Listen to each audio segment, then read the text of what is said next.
Professor Shreyansh Kumar Singhai जी के साथ मेरा कई वर्षों का सानिध्य रहा। 2008 से 2013 तक मैं राष्ट्रीय संस्कृत संस्थान का कुलपति रहा और उस समय मेरे मन में यह बात आई कि संस्थान के जो 10 परिसर हैं उनमें प्रत्येक में एक विशिष्ट अध्ययन केंद्र बनाया जाए, क्योंकि यह संस्थान एक बड़ा विश्वविद्यालय है। इसमें पारंपरिक संस्कृत शिक्षा का अच्छा उपक्रम होता रहा है, परंतु शोध की दृष्टि से अच्छा कार्य और होना चाहिए।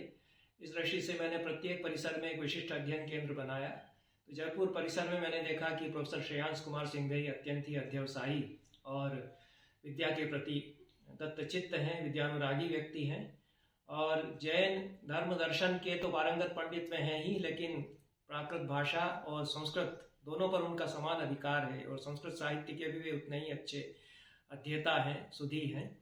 तो वहाँ पर मैंने जैन विद्या और प्राकृत अध्ययन केंद्र के लिए प्रस्ताव किया।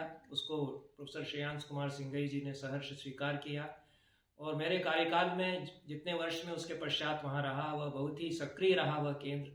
उससे प्रकाशन निरंतर होते रहे और राष्ट्रीय अंतर्राष्ट्रीय स्तर की संगोष्ठियाँ भी उससे होती रहीं, जिनमें से मुझे ध्यान है कि 2 संगोष्ठियों की कार्यवाही पुस्तकाकार बहुत ही सुंदर रूप में प्रकाशित हुई।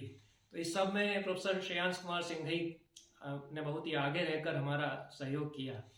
एक व्यक्ति के रूप में भी जैसा मैंने उन्हें देखा कि वे सदैव उनके मुख पर मुस्कान रहती थी, कभी भी मैंने उनको उत्तेजित नहीं देखा और प्रसन्न चित्त सदैव दिखते थे, अपने कार्य में दत्तचित्त रहते थे, संलग्न रहते थे।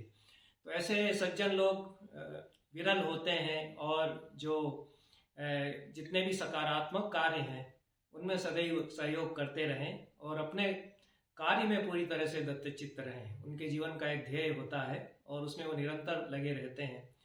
तो यह मेरे लिए बहुत सुखद जिन लोगों की स्मृतियाँ मेरे साथ में हैं, राष्ट्रीय संस्कृत संस्थान में 5 वर्ष तक कुलपति के रूप में कार्य करते हुए, उनमें से निश्चित रूप से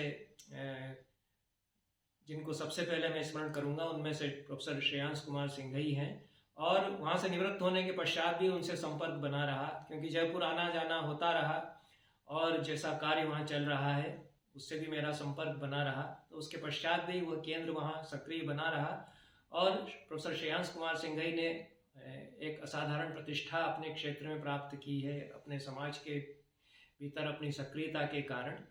तो मेरे लिए बहुत प्रसन्नता की बात है कि उनके लिए उनके परिवार के लोग, उनके शिष्यगण उनके सम्मान में कुछ आयोजन कर रहे हैं और यह समाज का, शिष्य वर्ग का, परिवार के लोगों का भी दायित्व होता है कि वे अपने गुरु, अपने मुखिया का कुछ सम्मान करें।